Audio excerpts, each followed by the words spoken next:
Doctor വൈശാഖ എന്നെ കേൾക്കാമെങ്കിൽ വൈശാഖ, very good evening. എനിക്കറിയാം വൈശാഖയുടെ സുഹൃത്തായിരിക്കാം ഈ കൊല ചെയ്യപ്പെട്ട പെൺകുട്ടി. നിങ്ങൾക്ക് നേരത്തെ അറിയാമായിരുന്നോ, നേരത്തെ തമ്മിൽ? യെസ്, എനിക്കറിയാവുന്ന കുട്ടിയായിരുന്നു. പേഴ്സണലി ഒരുപാട് അറിയില്ലെങ്കിലും എൻ്റെ ജൂനിയർ ബാച്ചിലുള്ള വേറൊരു ഡിപ്പാർട്ട്മെൻറ്റിലുള്ള കുട്ടിയാണ്. ഡോക്ടർ വൈശാഖ, അന്നവിടെ സംഭവിച്ചത് എന്താണെന്നാണ് വൈശാഖ മനസ്സിലാക്കുന്നത്? വൈശാഖ ഒന്ന് വിവരിക്കാമോ, എന്താണ് സംഭവം, യഥാർത്ഥത്തിൽ നടന്ന സംഭവം എന്താണ്? നമുക്കറിയാവുന്നത് അന്ന് ഓൺ കോൾ ഡ്യൂട്ടിയിലുള്ള കുട്ടിയായിരുന്നു. കണ്ടിന്യൂസ് ആയിട്ട് ഡ്യൂട്ടി എടുത്തിട്ട് അന്ന് രാത്രി അറൗണ്ട് 2 to 3 വരെ ആ കുട്ടിയെ കൊലീഗ്സിൻ്റെ കൂടെ ഇരുന്ന് ഡ്യൂട്ടിയിലിരുന്ന് കുറച്ചു നേരം റെസ്റ്റ് എടുക്കാൻ പോവാന്ന് പറഞ്ഞിട്ട് സെമിനാർ റൂമിലേക്ക് പോയതാണ് ആ കുട്ടി. പിന്നെ രാവിലെ ആസ് യൂഷ്വൽ റൗണ്ട്സിനും ജൂനിയർ ഡോക്ടേഴ്സ് ആൻഡ് സീനിയേഴ്സ് എല്ലാവരും വരുമ്പോഴാണ് കുട്ടിയെ ആ അവസ്ഥയിൽ കാണുന്നത്. That was what happen. ഈ എന്താണ് യഥാർത്ഥത്തിൽ നിങ്ങളുടെ സംശയം എന്താണ് വൈശാഖ? ഇത് ഒറ്റയ്ക്കൊരു സഞ്ജയ് റാവു എന്ന് പറയുന്നൊരു ക്രിമിനലിന് ചെയ്യാൻ കഴിയുന്ന ആക്ടിവിറ്റിയാണോ, അതല്ല അതിനു പിന്നിൽ കൂടുതൽ ആളുകൾ ഉണ്ടാകാനുള്ള സാധ്യതയുണ്ടോ? ഈ ഹോസ്പിറ്റലിൽ അത്തരം സുരക്ഷാ സംവിധാനങ്ങളില്ലേ? 36 മണിക്കൂറൊക്കെ ഡ്യൂട്ടി അവിടെ സാധാരണയാണോ? അവിടെ വിശ്രമിക്കാൻ സെമിനാർ ഹാളല്ലാതെ മറ്റ് സംവിധാനങ്ങളില്ലേ ഡോക്ടർ വൈശാഖ?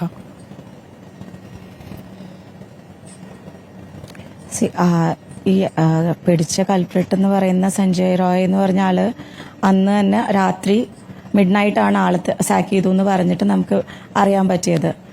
അന്ന് അപ്പോഴത്തെ ഇൻവെസ്റ്റിഗേഷൻ ഉണ്ടായിരുന്നു. കൊൽക്കത്ത പോലീസിന്റെ ഇൻവെസ്റ്റിഗേഷൻ വളരെ കൺവിൻസിംഗ് ആയിട്ട് നമ്മളടുത്ത് കൺവേ ചെയ്തതാണ്. ഇങ്ങനെയാണ് കൺവേ ചെയ്തത്, ദിസ് പേഴ്സൺ ഇൻവോൾവ് ആണെന്ന് പറഞ്ഞിട്ട്. പക്ഷെ കൂടെ വേറെ ആൾക്കാർ ഇൻവോൾവ് ആണോ എങ്ങനെയൊന്നും ഡീറ്റെയിൽസ് നമ്മളടുത്ത് റിവീൽഡ് അല്ലായിരുന്നു. ലേറ്റർ ഓൺ ഇപ്പോഴത്തെ നമ്മളെ കയ്യിൽ പോസ്റ്റ്മോർട്ടം റിപ്പോർട്ട് എത്തുകയോ ഒന്നും ചെയ്തിട്ടില്ല. So we don't know actually. But ഇപ്പം മീഡിയ ത്രൂ ആണ് നമ്മൾ തന്നെ വളരെ ഡിസ്റ്റർബിംഗ് ആയിട്ടുള്ള ഡീറ്റെയിൽസ് അറിയുന്നത്. പോസ്റ്റ്മോർട്ടം റിപ്പോർട്ട് ഡീറ്റെയിൽസ് എന്ന് പറയുന്നത് മീഡിയയിൽ സർക്കുലേറ്റ് ചെയ്യുന്ന കാര്യങ്ങളാണ് നമുക്കും അറിയാവുന്നത്. സോ ഫ്രം ഈ മൾട്ടിപ്പിൾ ഇഞ്ചുറീസ് ആൻഡ് എവറിത്തിങ് മീഡിയയിൽ കൂടെ അറിയുന്നത്. സോ അത് കണ്ടിട്ട് if it is 1 person or multiple people involve നമുക്ക് തന്നെ ആക്ച്വലി അറിയില്ല. ഇപ്പം 2 ദിവസമായിട്ട് CBI ഇൻവെസ്റ്റിഗേഷൻ ഏറ്റെടുത്തിട്ട് but still till now we don't have any updates regarding this നമ്മളടുത്ത്. സോ നമ്മൾ മുന്നോട്ട് വെച്ച ഡിമാൻഡ്സിൽ ഒന്ന് ഡെഫിനറ്റ്ലി ഇതാണ്, ലൈക്ക് ഈ പ്രൊട്ടസ്റ്റ് അൺടിൽ ആൻഡ് അൺലെസ് നമ്മൾ ഈ കുട്ടിക്ക് ജസ്റ്റിസ് കിട്ടുന്നവരെ. വൈശാഖ വൈദ്യുതിപ്പിക്കുന്ന സംഭവമാണ് നടന്നത്. വൈശാഖയൊക്കെ പോകുന്ന സെമിനാർ ഹാൾ ആയിരുന്നില്ലേ ഇത്? വൈശാഖയൊക്കെ പ്രസന്റേഷന് പോകുന്ന സെമിനാർ ഹാൾ ആയിരുന്നു ഈ കുട്ടി ആക്രമിക്കപ്പെട്ട സെമിനാർ ഹാളും? അല്ല, ഇത് നമ്മൾ ഓരോ റെസ്പെക്റ്റീവ് ഡിപ്പാർട്ട്മെന്റ്സിൽ അവിടെ സെമിനാർ ഹാൾസ് ഉണ്ടാവും. സോ ഇതെന്ന് പറഞ്ഞാൽ എമർജൻസി ബിൽഡിംഗിൽ ചെസ് ഡിപ്പാർട്ട്മെന്റ് ഉള്ളിലുള്ള സെമിനാർ ഹാളാണ്. നമ്മൾ ഓരോ ഡിപ്പാർട്ട്മെന്റ്സിലും റെസ്പെക്റ്റീവ് ഡിപ്പാർട്ട്മെന്റ്സിലും ഓരോ റൂംസ് ഉണ്ടാവാറുണ്ട് സെമിനാർ റൂം. ചെസ് ഡിപ്പാർട്ട്മെന്റിൽ സെപ്പറേറ്റ് ആയിട്ട് ഒരു ഓൺ കോൾ റൂം ഇല്ല. യെസ്, നമ്മളെല്ലാവരും പോകുന്ന വാർഡെല്ലാം അതിന്റെ ഉള്ളിലാണുള്ളത്. ആ ഡിപ്പാർട്ട്മെന്റിൽ പോയിട്ടുണ്ട്. ആൻഡ് വളരെ അൺഫോർച്ചുനേറ്റ് ആയിട്ട് ഇൻസിഡന്റ് ദിവസമാണ് നമ്മളെല്ലാവരും കാര്യം അറിഞ്ഞതാണ് നമ്മൾ പിന്നെ ലാസ്റ്റ് ആയിട്ട് കണ്ടത് അവിടെ പോയതും. ഈ വൈശാഖ, ഒരു സംശയം. ഈ സെമിനാർ ഹാളിലേക്ക് ഇതേപോലെയുള്ള ആളുകൾക്ക്, ഇപ്പോൾ സിവിൽ പോലീസ് ഓഫീസർ ആണെങ്കിൽ കൂടി സഞ്ജയ് റാവുവിനെ പോലെയുള്ള ഒരാൾക്ക് ഈസിലി ആക്സസിബിൾ ആണോ അവിടെ? അത്തരം സുരക്ഷാ സംവിധാനങ്ങളൊന്നും ആ ഭാഗത്തില്ലേ? ഈ ചെസ്റ്റ് ഡിപ്പാർട്ട്മെന്റിന്റെ ഭാഗത്തോ എമർജൻസി ബിൽഡിങ്ങിലോ ഒന്നും ഇല്ലേ? ഇദ്ദേഹം അവിടുത്തെ ജോലിക്കാരനായിരുന്നു, ഒരു കോൺട്രാക്ട് പോലീസ് ഓഫീസർ ആയിരുന്നു എന്നാണ് മനസ്സിലാക്കുന്നത്, അല്ലേ? എക്സാക്ട്ലി, അതെ. ഫസ്റ്റ് തിങ് ഇപ്പോഴും നമ്മുടെ ഉള്ള സ്റ്റാഫിനൊന്നും ഇവിടെ പ്രോപ്പറായിട്ട് യൂണിഫോംസ് ഒന്നുമില്ല. നഴ്സസ് മാത്രമാണ് നമുക്ക്, നഴ്സസും നമ്മൾ ഡോക്ടേഴ്സും ഒക്കെ പിന്നെ നമുക്ക് ഐഡന്റിഫയബിൾ ആണ്. ബാക്കിയുള്ള ഇതുപോലെ കോൺട്രാക്ട് സ്റ്റാഫ്സും ഗ്രൂപ്പ് ഡി ഒന്നും നമുക്ക് ഇവിടെ യൂണിഫോം ID കാർഡൊന്നും ചെക്ക് ചെയ്തിട്ടൊന്നും അല്ല ഉള്ളി വരുന്നത്. സോ സെക്യൂരിറ്റി തിങ് എന്ന് പറഞ്ഞാൽ മേ ബി ഫ്രണ്ട് ഗേറ്റിലുള്ള സെക്യൂരിറ്റീസ് പിന്നെ അലേർട്ട് ആയിട്ടുണ്ടാവാം. സോ യൂഷ്വലി റെസ്പെക്റ്റീവ് ഡിപ്പാർട്ട്മെന്റ്സിലൊക്കെ സെക്യൂരിറ്റീസ് ഉണ്ടാവും, മുന്നിൽ അപ്പോയിന്റഡ് ആണെങ്കിൽ പോലും എഫിഷ്യന്റ് ആയിട്ട് മെനി ടൈംസ് നമ്മൾ ലേറ്റ് അവേഴ്സിലൊക്കെ അവർ കിടന്ന് ഉറങ്ങാറാണ് ഉണ്ടാവാറ്. ഐ തിങ്ക് ഈ കാര്യത്തിലും അങ്ങനെ തന്നെയാണ് ഉണ്ടായത്. പുറത്തും സെക്യൂരിറ്റി അപ്പോയിന്റഡ് ആണ് ഈ ചെസ്റ്റ് ഡിപ്പാർട്ട്മെന്റിൽ ഇത്ര സമയം വർക്ക് ചെയ്യാം, അത് 36 മണിക്കൂറൊക്കെ പണിയെടുക്കേണ്ടി വരുന്ന ഒരു സാഹചര്യം അവിടെ ഉണ്ടോ വൈശാഖ? That is That is quite normal here because it is one among the busiest hospitals here in Kolkata. So iതെന്ന് പറഞ്ഞാൽ continuous hours, working hours and all is very common among residents here. Residents and interns, I would say. അവിടെ നിങ്ങൾക്ക് വിശ്രമിക്കാനുള്ള സംവിധാനങ്ങളൊന്നുമില്ലേ? Junior ഡോക്ടേഴ്സിന് അങ്ങനെ റൊട്ടേഷൻസോ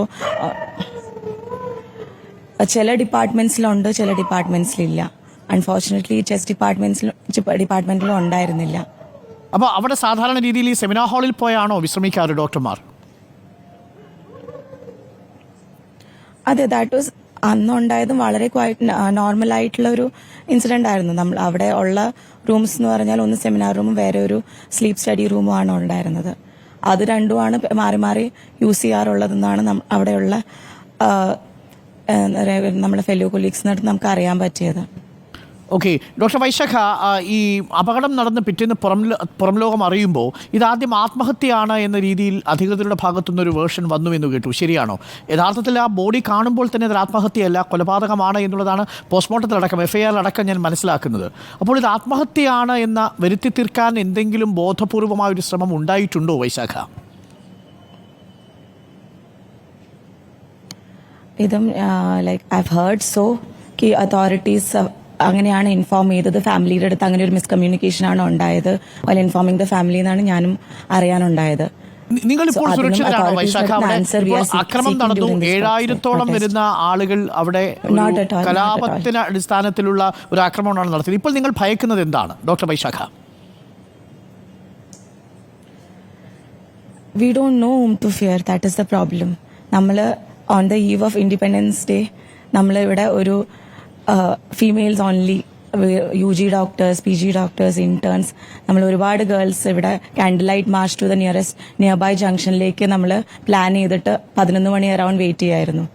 അപ്പോഴാണ് ഒരു വലിയൊരു mob അവിടെ form ചെയ്ത് കോളേജിന്റെ മുന്നിലുണ്ടായിരുന്നത്. ഒരുപാട് മൾട്ടിപ്പിൾ നമ്മൾ റിക്വസ്റ്റ് ചെയ്തു ഒന്ന് മാറിത്തരാൻ, നമുക്ക് പുറത്തേക്ക് ഇറങ്ങാൻ വേണ്ടിയിട്ട്. പോലീസ് കുറച്ചുപേര് ഒഫീഷ്യൽസ് ഉണ്ടായിരുന്നു. നമ്മൾ റിപ്പീറ്റഡ് ആയിട്ട് പോലീസ് ഒഫീഷ്യൽസിന്റെ അടുത്ത് നമ്മൾ റിക്വസ്റ്റ് ചെയ്തു, നമ്മൾ കുറച്ചുകൂടെ ഫോഴ്സ് വേണം, ഇത് സിറ്റുവേഷൻ കയ്യിൽ നിന്ന് പോകുന്നെല്ലാം പറഞ്ഞിട്ട്. But they had assured us repeatedly that കുഴപ്പമൊന്നുമില്ല എന്ന് പറഞ്ഞിട്ടായിരുന്നത്. പിന്നെ all of a sudden barricades എല്ലാം ബ്രേക്ക് ചെയ്ത് അവർ കോളേജിന്റെ ഉള്ളിലേക്ക് കയറി വരികയായിരുന്നു. വളരെ സ്കെയറി ഇൻസിഡന്റ് ആയിരുന്നു. നമ്മൾ എല്ലാവരും ഓടി പറ്റുന്ന സ്ഥലത്ത് ഹോസ്റ്റൽസും നമ്മളുള്ള അവൈലബിൾ ആയിട്ടുള്ള റൂംസും ബാത്റൂംസിലും അങ്ങനെയൊക്കെയാണ് ആൾക്കാരെല്ലാം പോയിട്ട് ഒളിച്ച് ഇരിക്കേണ്ടി വന്നത്. വളരെ സ്കെയറി ആയിരുന്നു. നമ്മൾ സ്പെഷ്യലി ഗേൾസ് എല്ലാം ഗേൾസ് ഹോസ്റ്റലിൽ നമ്മൾ അടച്ച് പ്രോപ്പർ ഹോസ്റ്റൽസ് പോലും അടയ്ക്കാൻ ഗേറ്റ് പോലും പ്രോപ്പർ ആയിട്ടുള്ള അടയുന്ന ഗേറ്റ്സ് അല്ലായിരുന്നു. കുറച്ച് പേര് വന്ന് തള്ളിയാലങ്ങ് തുറക്കുന്ന ഗേറ്റ്സ് ആണ് എല്ലാം ഉള്ളത്. ഒരു ഷോറിറ്റി ഇല്ല. അവർ ആൾക്കാർ ഉള്ളിൽ കയറി വന്ന് നമ്മളെ കൊന്നു കളയുന്നുള്ള അവസ്ഥ തന്നെയായിരുന്നു വന്ന്. ഹോസ്പിറ്റലിലേക്ക് വരുന്നത് നിങ്ങളടക്കമുള്ള ആരോഗ്യ പ്രവർത്തകർക്ക് സംരക്ഷണം നൽകുകയല്ലേ അവർ ചെയ്യേണ്ടിയിരുന്നത്? അവരെന്തിനാണ് ഈ ഹോസ്പിറ്റൽ അടിച്ചു തകർക്കാനും നിങ്ങളെ ആക്രമിക്കാനും വന്നത് എന്നാണ് മനസ്സിലാക്കുന്നത്. ഐറണി അതാണ്. It was suppose to be ഒരു ജസ്റ്റിസിന് വേണ്ടിയുള്ള ഒരു ഫൈറ്റ് ആയിരുന്നു ഇവിടെ. ഇത്രയ്ക്കും ബ്രൂട്ടലി കൊന്ന ഒരു കൊച്ചിനെ, നമ്മളെ കൊലീഗിനെ brutally she was raped and killed. ആ ആൾക്ക് വേണ്ടി we are fighting for justice. അങ്ങനെ ഒരു സ്ഥലത്താണ് വന്നിട്ട് ഈവൻ ആർ പ്രൊട്ടസ്റ്റിന്റെ സ്റ്റേജും ചെയർ ആൻഡ് എവറിത്തിങ്, നമ്മൾ പ്രൊട്ടസ്റ്റ് ഏരിയയിൽ ഉണ്ടാക്കിയ placards everything was destroyed. Emergency ബിൽഡിംഗിലൊക്കെ കയറി അവിടെ ബിൽഡിംഗിൽ എമർജൻസി ബിൽഡിംഗ് ഫുൾ ഡിസ്ട്രോയ് ചെയ്തു. വേറെ ഫ്ലോറിൽ കയറി ഡിസ്ട്രോയ് ചെയ്തു. ഡോക്ടർ വൈശാഖ്, എനിക്കറിയാം താങ്കൾക്ക് തിരക്കുണ്ട്. അജണ്ട എന്താണെന്ന് നമുക്ക് ഇപ്പോഴും അറിയില്ല. അതൊരു പൊളിറ്റിക്കൽ മോട്ടിവേറ്റഡ് ആയ ഒരു ഗ്രൂപ്പ് ആയിരുന്നോ? പൊളിറ്റിക്കലി മോട്ടിവേറ്റഡ് ആയ ഒരു ഗ്രൂപ്പാണെന്ന് തോന്നുന്നുണ്ടോ? രാഷ്ട്രീയ പ്രേരിതമായ ഒരു ആക്രമണമാണോ അവിടെ നടന്നിട്ടുണ്ടാവുക? വന്നിരുന്നവരിൽ കൂടുതലും തൃണമൂൽ കോൺഗ്രസ് പ്രവർത്തകരാണെന്ന് കേട്ടു. ശരിയാണോ വൈശാഖ? അത് എനിക്ക് കമന്റ് ചെയ്യാൻ അറിയില്ല. V really don't know. പരിമിതി ഉണ്ടെന്ന് ഞാൻ മനസ്സിലാക്കുന്നു. പക്ഷേ എങ്കിലും ഡോക്ടർ വൈശാഖ വന്നിട്ട് ഹോസ്പിറ്റലിന് പേഷ്യൻസിനെയും ഇപ്പൊ നിങ്ങൾക്ക് ഹോസ്റ്റലിൽ സുരക്ഷയുണ്ടല്ലോ അല്ലേ? ഇല്ല, we are not sure. We could be attack. നമ്മൾ ഇന്നലെയും ഇന്നും ഒക്കെ ആ പേടിയിലും അങ്ങനെ ആന്റിസിപ്പേറ്റ് ചെയ്ത് എന്ത് ചെയ്യണം, എങ്ങോട്ട് ഓടണം എന്ന് പ്രിപ്പയർ ചെയ്തിരിക്കുകയാണ്. But still even then we R continuing with the protest. തീർച്ചയായിട്ടും ആ പ്രതിഷേധത്തിന് ഞങ്ങളുടെയൊക്കെ പിന്തുണയുണ്ട്. ഞങ്ങളുടെയും കൂടുതൽ റിപ്പോർട്ടർമാർ ആ ഭാഗത്തെത്തും. തീർച്ചയായിട്ടും നമുക്ക് ഈ വിവരം ലോകത്തെ അറിയിക്കേണ്ടതുണ്ട്. ദേശീയ തലത്തിൽ പോലും നമുക്ക് ഈ വാർത്ത മറ്റു മാധ്യമങ്ങൾക്കൊപ്പം റിപ്പോർട്ടറും സംപ്രേഷണം ചെയ്യും. താങ്കൾക്ക് ആനന്ദബോസിനെ കാണേണ്ട സമയമാണെന്ന് എനിക്കറിയാം. ഒന്ന് പോയി വരൂ, ഗവർണറുടെ കാര്യങ്ങളൊക്കെ വിശദീകരിക്കൂ, കൂടുതൽ ഫോഴ്സിനെ വേണമെന്ന് ആവശ്യപ്പെട്ടു. തീർച്ചയായിട്ടും ഞങ്ങളുടെ പ്രതിനിധി ആദിലും ഇതിപ്പോൾ ഗവർണറെ കാണുന്നുണ്ട്. തീർച്ചയായിട്ടും ആദിൽ നിങ്ങളുടെ വിവരങ്ങൾ ഗവർണറുടെ ശ്രദ്ധയിൽപ്പെടുത്തും. ഞങ്ങളും നാളെ ഗവർണറുമായി രാവിലെ സംസാരിക്കുന്നുണ്ട്, ആനന്ദ് ബോസുമായി. നാളെ വൈശാഖ രാവിലെ മോർണിംഗ് ഷോയ്ക്ക് വൈശാഖ പറ്റുമെങ്കിൽ നേരിട്ട് നമുക്ക് ആനന്ദ് ബോസുമായി സംസാരിക്കാം. കഴിയുമെങ്കിൽ ലൈവിൽ വരണം. ആനന്ദ് ബോസുമായി നമുക്ക് രാവിലെ സംസാരിക്കാൻ കഴിയുമെന്നാണ് പ്രതീക്ഷിക്കുന്നത്. താങ്ക് യു വൈശാഖ. നമ്മളുടെ പ്രതിനിധി ഇപ്പോൾ ആദിൽ പാലോട് ആനന്ദ് ബോസിനെ കാണാൻ വേണ്ടി പോകുന്നുണ്ട്. വൈശാഖ പറഞ്ഞതുപോലെ ഞെട്ടിപ്പിക്കുന്ന കാര്യങ്ങളാണ് പുറത്തു വരുന്നത്.